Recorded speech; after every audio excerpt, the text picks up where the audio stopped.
நண்பர்கள் அனைவருக்கும் வணக்கம். இன்னைக்கு நம்ம இந்த வீடியோல ரேஷன் அட்டை வைத்திருப்பவர்களுக்கு மிக முக்கிய புதிய தகவல் வெளியாகி உள்ளது. ஸோ அதை பத்தி தான் இப்போ நம்ம பார்க்க போறோம்.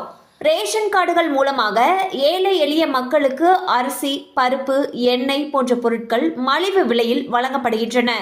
அது மட்டுமல்லாமல் அரசின் பல நலத்திட்டங்களை பெறுவதற்கும் ரேஷன் கார்டு என்பது ஒரு முக்கியமான ஆவணமாகும். பொங்கல் தொகுப்பு டோக்கன் வழங்குவதற்காக விடுமுறை நாளான கடந்த 3ஆம் தேதி, அதாவது வெள்ளிக்கிழமை அன்று ரேஷன் கடைகள் திறக்கப்பட்டன. இதே போல பொங்கல் தொகுப்பை வழங்குவதற்காக விடுமுறை நாளான வரக்கூடிய ஜனவரி 10ஆம் தேதியும் ரேஷன் கடைகள் திறக்கப்படும் என்று அரசு அறிவித்துள்ளது. அதனால் இந்த வாரம் வெள்ளிக்கிழமை ரேஷன் கடைகள் உண்டு. எனவே டோக்கனில் குறிப்பிடப்பட்டபடி அன்று பொங்கல் தொகுப்பை மக்கள் பெற்றுக்கொள்ளலாம்.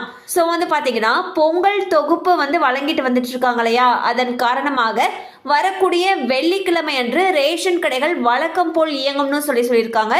ஸோ உங்களுடைய பொங்கல் தொகுப்பை பெறத்துக்கான தேதி டோக்கனில் வரக்கூடிய ஜனவரி 10ஆம் தேதின்னு மென்ஷன் பண்ணியிருக்காங்கன்னா நீங்கள் வெள்ளிக்கிழமை போயிட்டு உங்களுடைய பொருட்களை பெற்றுக்கொள்ளலாம். கண்டிப்பாக அந்த அப்டேட் உங்களுக்கு பயனுள்ளதாக இருந்திருக்கும் நம்புகிறோம். மேலும் இது போல் அப்டேட்ஸ் உங்களை உடனே ரீச் ஆகணும்னு நினச்சிங்கன்னா நம்ம சேனலோடு தொடர்ந்து இணைந்திருங்கள்.